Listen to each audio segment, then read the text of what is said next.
आज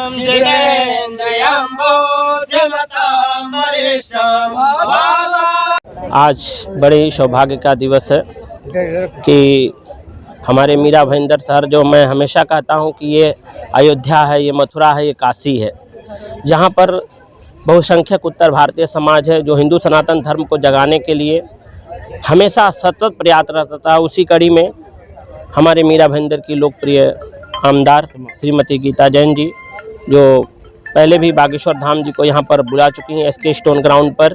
अभी हमारे हिंदू हृदय सम्राट जो बागेश्वर धाम के गुरुजी हैं, जिन्होंने राम जन्मभूमि के निर्णय को सुप्रीम कोर्ट में कहा था, सुप्रीम कोर्ट उन्हीं के बात को मान करके राम जन्मभूमि का निर्णय दिया था।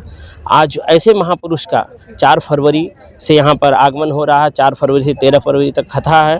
मैं सभी हिंदू सनातन धर्म प्रेमियों से कहना चाहता हूँ कि आप सब जरूर आइएगा और यह कथा जरूर सुनिएगा, क्योंकि यह कोई संत नहीं है, यह कलयुग के भगवान हैं, जिनको भगवान ने जन्म से 2 नेत्र नहीं दिया है, लेकिन हर चारों वेद शास्त्र पुराण भागवत याद है, और आपको जो चीज़ सुनाएंगे वह साक्षात भगवान आप समझिए सुनेंगे। और गीता जैन जी को मैं ऐसे धन्यवाद दूंगा कि ऐसे हिंदू सनातन धर्म के लिए अच्छा कार्य करती रहें।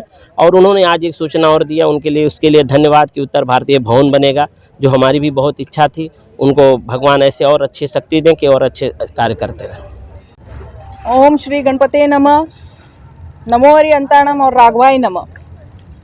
जिन शासन के 24 तीर्थंकरों को आज नमन करते हुए ये शुरुआत कर रही हूँ। भारतीय सनातन संस्कृति के सभी गुरुजी और आदर्श व्यक्ति को प्रणाम, और महाराष्ट्र के आराध्य देवत छत्रपति शिवाजी को वंदन करती हूँ और आज के विषय का प्रारंभ करती हूँ। 22 जनवरी को एक ऐतिहासिक जो वस्तु होने जा रही है वो ये है कि अयोध्या में राम मंदिर का लोकार्पण और प्राण प्रतिष्ठा, और माननीय हमारे पंतप्रधान नरेंद्र मोदी जी ने इसको एक उत्सव की तरह, वो तो कर ही रहे हैं, लेकिन हम सब भी उसे एक उत्सव के रूप में मना रहे हैं। उस श्रृंखला में अलग अलग बहुत सारे कार्यक्रम होने जा रहे हैं और हम सब उस कार्यक्रम में शामिल भी होने जा रहे हैं। उसी उपलक्ष्य में भले ही हम 22 तारीख को नहीं कर रहे हैं, लेकिन फरवरी की 5 तारीख से फरवरी की 13 तारीख तक 2024, 5 फरवरी से 13 फरवरी 2024 तक हमारे पद्म विभूषण तुलसी पीठाधीश्वर जगत गुरु रामनंदाचार्य स्वामी श्री रामभद्राचार्य जी महाराज के सानिध्य में पवित्र राम कथा का आयोजन किया गया है। और इसके साथ और बहुत सारे कार्यक्रम हैं जिसकी विगत ऐसी है। इस मंदिर के निर्माण में करीब 500 साल लग गए। काफ़ी कार सेवकों का बलिदान हुआ, काफ़ी दूसरे व्यक्तियों का बलिदान हुआ, बहुत सारा संघर्ष था, बहुत सारी रुकावटें थी, सामाजिक कहिए, धार्मिक कहिए, लेकिन इस बहुत सुंदर ऐसे 22 जनवरी को, यानी जब लोग ताना मारते थे मंदिर कहाँ बनेगा, कब बनेगा, तारीख नहीं बताएंगे, तब माननीय मोदी जी ने 2014 में कहा था मंदिर यहीं बनाएंगे, और आज वही मंदिर बन रहा है। इस बात की मैं संपूर्ण देशवासियों को और आप सबको बहुत दिल से बधाई देना चाहती हूँ। अब प्रोग्राम क्या होगा हमारे इस कथा का, वो मैं आपको बताने जा रही हूँ। इस आयोजन से पूर्व 4 फरवरी 2024 को गोल्डन नेस्ट हनुमान मंदिर से एक भव्य कलश यात्रा आएगी और महिलाएं बड़ी संख्या में इस कलश यात्रा में शामिल होंगी। और मैं आपके माध्यम से भी कहती हूँ कि हनुमान मंदिर से मीरा रोड एसके स्टोन तक की कलश यात्रा में जिन महिलाओं की इच्छा हो, क्योंकि कलश यात्रा को उसमें सहभाग लेना एक बहुत पवित्र और बहुत सौभाग्यपूर्ण जो आयोजन माना जाता है, उसमें मैं यहाँ की सभी महिलाओं को आमंत्रित करती हूँ। बड़ी संख्या में आप आइए और कलश यात्रा में जुड़िए।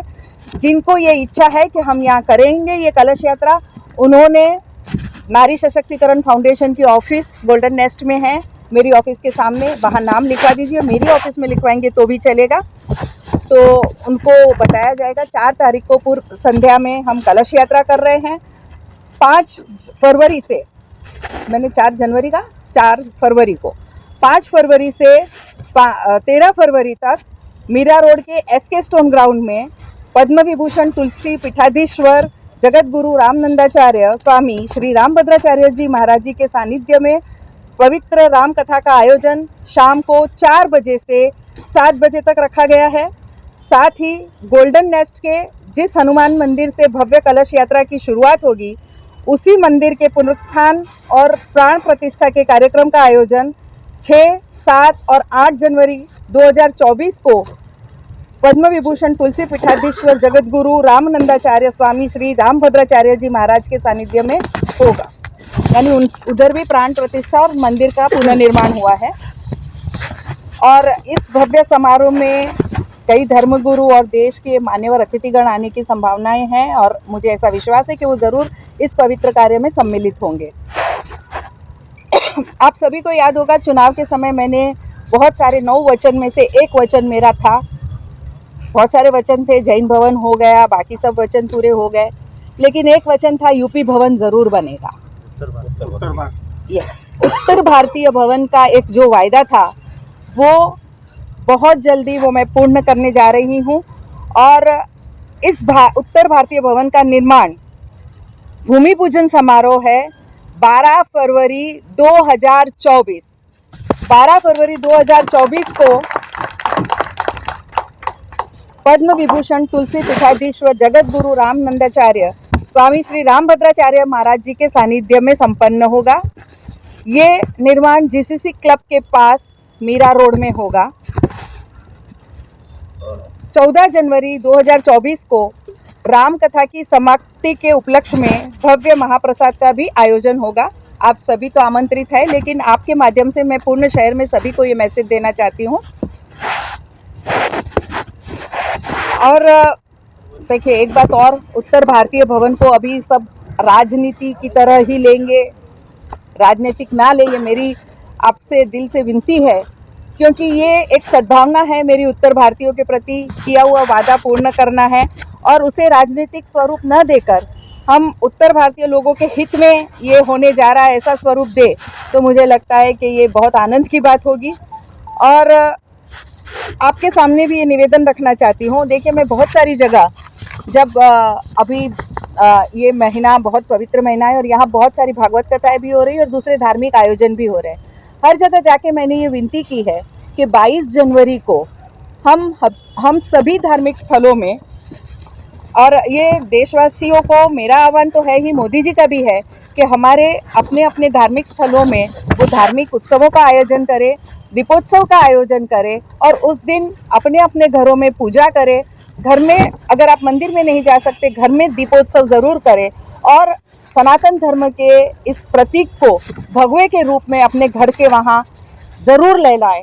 तो ये मेरी भी विनती आप लोगों के माध्यम से पूर्ण शहर में है तो और पूर्ण देश में है कि आप ज़रूर से इस बात को करें। और ये सिर्फ आपको लगे कि हिंदू या जैन मंदिरों में कह रही हूँ, नहीं, मीरा भाईंदर के धार्मिक स्थलों के शुद्धिकरण और पूजा के आयोजन को राष्ट्रीय स्वयंसेवक संघ, धार्मिक संस्थाएं और नारी सशक्तिकरण के माध्यम से हर जगह हम करने जा रहे हैं। और मैं मीरा भाईंदर के सभी धर्म, यानी चाहे वो मुस्लिम हो, सिख, ईसाई, जैन, बौद्ध, इन सभी धर्मों और अन्य संप्रदायों से भी ये निवेदन करूंगी कि इस उत्सव किसी एक धर्म का न होकर देश की अखंडता और संस्कृति का प्रतीक है। इसे आप किसी धार्मिक आंचल में ना समेटे और एक विशाल रूप से देखें तो हमारी अखंडता और सांस्कृतिक जो धरोहर है उसका ये प्रतीक इतना भव्य जो लोकार्पण होने जा रहा है वो है। तो सभी धर्मों के हमारे सिख और मुस्लिम और क्रिश्चियन भाइयों से भी मैं निवेदन करती हूँ कि आप भारत की अखंडता का परिचय अपने अपने वहाँ धार्मिक उत्सव को लेके करें। मैं फिर एक बार आपको कार्यक्रम बता दूं, 4 फरवरी 2024 भव्य कलश यात्रा हनुमान मंदिर से एसके स्टोन, 5 फरवरी 2024 से 13 फरवरी 2024 तक मीरा रोड के एसके स्टोन ग्राउंड में पद्म विभूषण तुलसी पीठाधीश्वर जगत गुरु रामनंदाचार्य स्वामी श्री रामभद्राचार्य जी महाराज के सानिध्य में पवित्र राम कथा का आयोजन शाम 4 बजे से 7 बजे तक। दिनांक 6, 7, 8 फरवरी 2024 हनुमान मंदिर पुनरुत्थान और प्राण प्रतिष्ठा का कार्यक्रम। दिनांक 12 फरवरी 2024 उत्तर भारतीय भवन भूमि पूजन और 14 फरवरी 2024 रामकथा के समापन के उपलक्ष्य में महाभंडारा। तो आप सभी से निवेदन है, आप लोग भी ज़रूर आए, उन सभी कार्यक्रम में सम्मिलित हो और हमारे उत्साह को द्विगुणित करें। पहले बागेश्वर बाबा, फिर रामभद्र आचार्य जी, किस तरह का संदेश देना चाहते शहरवासियों को आप? देखिए, संदेश एक ही है, सनातन धर्म एक अखंड, ये हमारा अखंड भारत का सनातन सबसे पुराना जो धर्म है उसमें आस्था रखें। पंथ तो बहुत कुछ है, उसके बाद बहुत सारे पंथ है, पर सनातन धर्म की जो हम आस्था रखते हैं उसके लिए ये सब धर्मगुरु को यहाँ और बहुत आयोजन ये पवित्र माना जाता है। और हम ये पवित्र आयोजन हमारी सनातन धार्मिक भावना, अखंडता, धर्म और एक दूसरे से भाईचारे को फैलाने के लिए ऐसे आयोजन करते हैं। मैडम, आपने उत्तर भारतीय भवन के भूमि पूजन की बात की, तो किस जगह पर वो भूमि पूजन किया जा रहा है, वो जमीन किसकी है और उस निर्माण में किसका निधि लगने वाला है? देखिए, आपको 12 फरवरी के पहले पहले पूरा का पूरा उसका डिज़ाइन, ज़मीन, बाकी सब डिटेल आपको ज़रूर दिया जाएगा। कई नेता टीका टिप्पणी करते थे आपके उत्तर भारतीय भवन के वादे को लेकर, उनको किस तरह का जवाब देना चाहेंगे आप? देखिए, कैसा है कि जब जब जो पॉसिबल होता है मैंने वो करने की कोशिश की है। आप मीरा भाईंदर में देखेंगे तो पानी की समस्या से लेके बाकी सब चीज़ों को मैंने यहाँ बहुत अच्छी तरह से दूर किया है। पानी इतना बड़ा निधि यहाँ आया है और मुझे लगता है कि भाईंदर के इतिहास में कभी नहीं आया उतना निधि भी मीरा भाईंदर में आया है। तो ये तो जवाब मैंने अपने काम से ही देती हूँ। और ये भी एक जवाब तो मैं नहीं कहूँगी, मैंने फिर कहा इसको राजनीतिक ना लेके उत्तर भारतीयों के हित में कुछ होने जा रहा है वो लेंगे तो ज़्यादा अच्छा लगेगा। मैम, अभी हाल में एक उत्तर भारतीय मोर्चा का कार्यक्रम हुआ था जिसमें पूर्व गृह राज्य मंत्री कृपाशंकर सिंह किया। उन्होंने ये वादा किया था कि उत्तर भारतीय भवन बनेगा और उसमें वो निमित्त बनेगा।